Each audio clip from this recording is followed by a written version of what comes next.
या ठिकाणी मनोज जरांगे पाटलाच्या नाकातून रक्त निघाल्यानंतर महाराष्ट्रातील असंख्य तरुणांनी काही नवस वगैरे बोलले होते। त्याच्यापैकी एक आबासाहेब देशमुख यांचा एक नवस होता की पायी दिंडी घेऊन जाऊन 1 तारखेला मनोज जरांगेच्या वाढदिवसाची तुळजापूरच्या देवीची पूजा वगैरे करायची असा त्यांचा नवस होता। या नवस जात असताना सर्व जसं दत्ताभाऊ सांगितलं महापुरुषांना सगळ्यांना अभिवादन करून निघालेल्या रॅलीला जाणीवपूर्वक कुठे खोडसाळपणानं एखाद्या तरुणाला अडवायचं आणि त्याला मारायचं। मी या ठिकाणी प्रशासन असेल किंवा आमच्या राज्यकर्ते असतील मी मुंडे साहेबाला सुद्धा एक नम्र विनंती करतो की पल्लीचं जे भयभीत झालेलं वातावरण हे थांबवा साहेब। हे कुणासाठीही बरं नाही, या गावासाठी बरं नाही, या शहरासाठी बरं नाही, या मतदारसंघासाठी बरं नाही किंवा तुमच्यासाठी सुद्धा ही वातावरण बरं नाही। शेवटी माणसं जगत असताना वाढत असताना रोज राजकारण करण्यात काही मजा नाही आणि राजकारणच करायचं असेल तर तुम्हाला ह्याच लोकांनी निवडून दिलंय।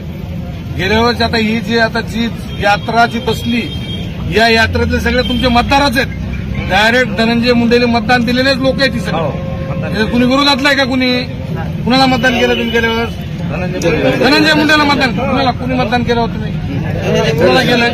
मुंडे साहेब ही मतदार आहे तुमचा। मतदाराला जर कुत्र्यांनी मारायला होतो तुम्ही कशासाठी म्हणजे राजकारण तुम्हाला करायचं काय साध्य?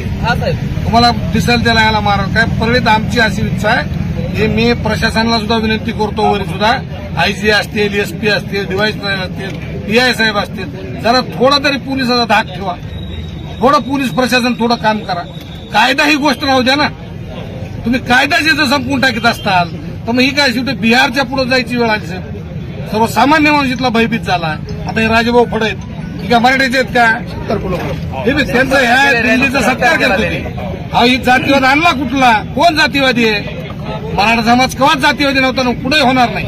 आता थोडं मनोज जरांगे पाटलाच्या माध्यमातून ही आरक्षणाची एक लढाई आहे। मराठा सर्वसामान्य गरजवंत मराठ्याचा लढाई।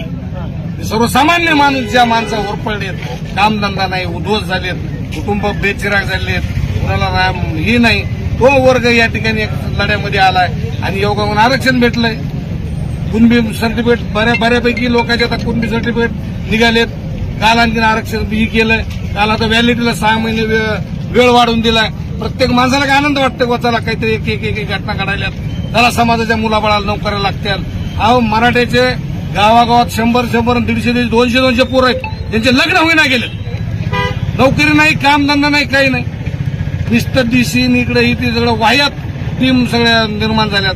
म्हणून आणखीनही आम्हाला ही काही विषय काय राजकारणाचा नाही, राजकारणाच्या पुढचा विषय याच्यामध्ये सर्वसामान्य माणसं